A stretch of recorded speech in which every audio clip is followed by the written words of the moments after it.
This video was brought to you by Markus Bil, Elbilmek, ABRP, Steurenberg, Kempower and Bilkomponenter.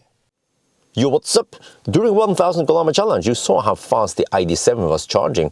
And I got the impression it was charging faster than the previous, well, it is also 82 kWh, but the Audi Q4 e-tron I tried. So now I'm going to compare now, how fast is the ID7 battery charging? Is that just software or is it different hardware?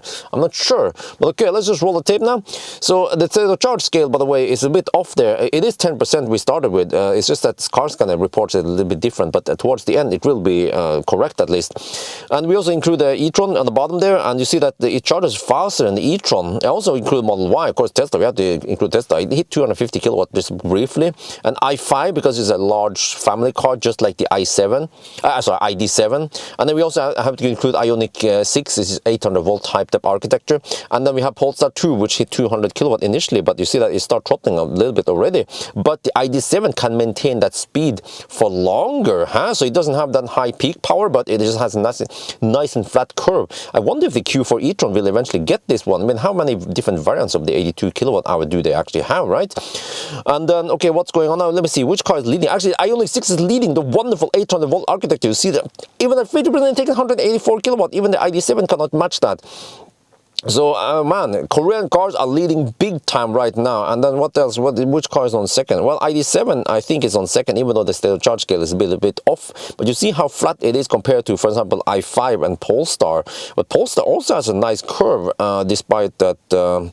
yeah, it is just an 400 volt architecture.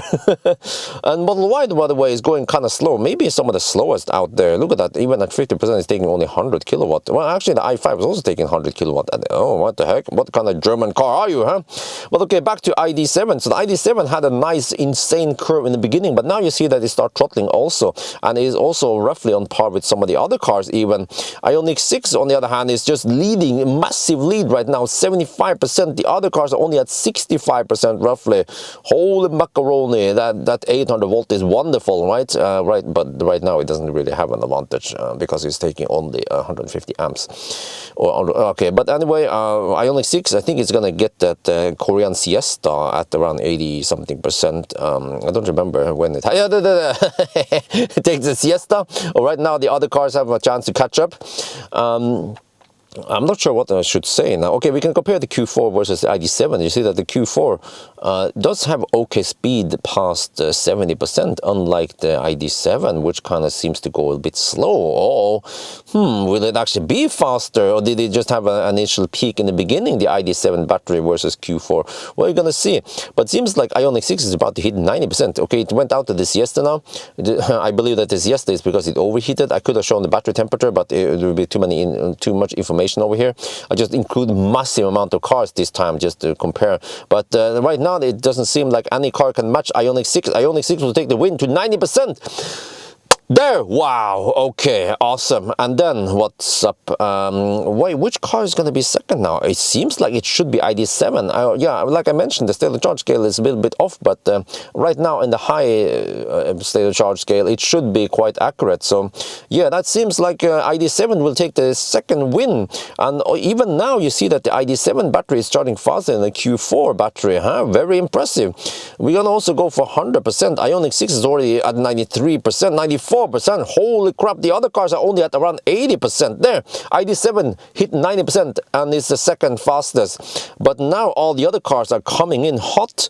But all the cars, they need to throttle down a bit, except for the i5 is charging quite fast. Wow, but it's only at 84%. Okay, I'm not sure how comparable it is. We're going to look at the charging curve afterwards. But look at that, ID7, man, it's still maintaining some insane speed. Ioniq 6 starts slowing down, it's below 30 kilowatt, but ID7 goes at 45 kilowatt, even at 95%.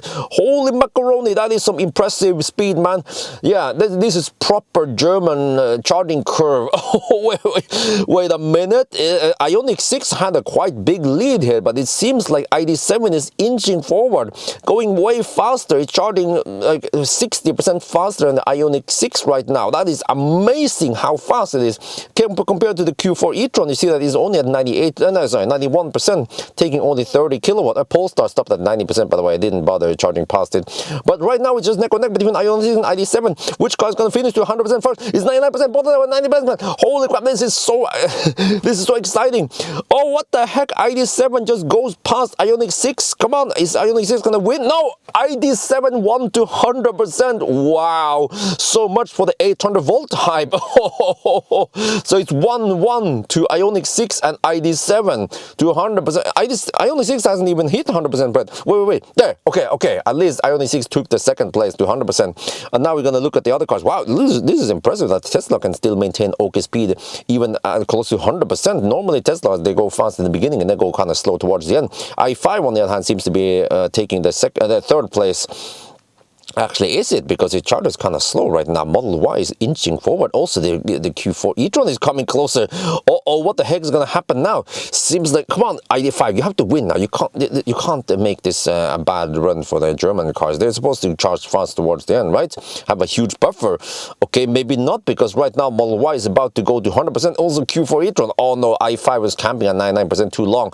Model Y is the third one to 100%. Oh, what about Q4 e-tron? Is Q4? Q4 also went faster than i5. Oh, well, okay, i5 is the slowest. Well, actually, I'm not sure about Polestar, maybe Polestar, but i5 is one of the slowest to 100%. So, yeah, you pay the price for an expensive i5, and then you don't get the best speed to 100%. Well, okay, well. Are we going to finish soon? Come on.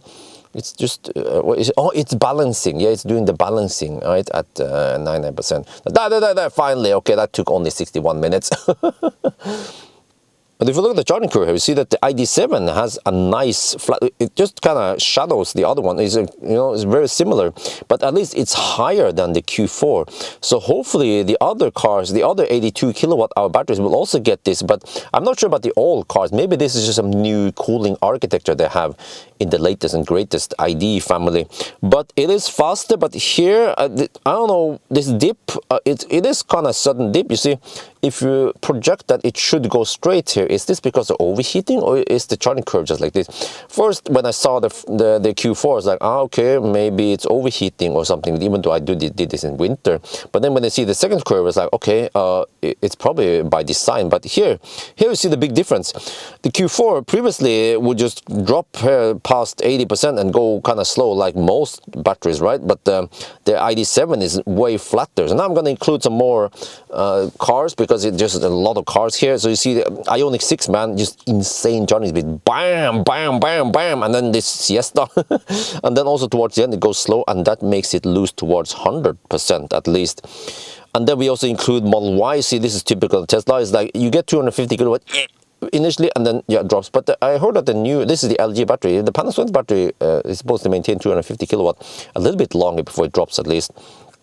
And then we also include the i5. You see the i5, despite that it's a very expensive German brand, it's not that great really. It goes, okay, a little bit past 200 kilowatt initially, and then it dips below actually most other cars here. Yeah, actually roughly on par with Tesla, but even... Yeah, okay, it's slightly faster, but it's like kind of follows Tesla, you know. And the last one here is the Polestar. So Polestar refresh, nice and flat curve, but this kind of curve that you see with the Polestar might be the curve you want to charge at, right? You don't want to charge at too high C rating at high state of charge. I'm not sure, we can always discuss how healthy it is, unless you just pump enough cobalt in the battery. Then cobalt is like steroid for batteries. So now you guys see it, the ID7.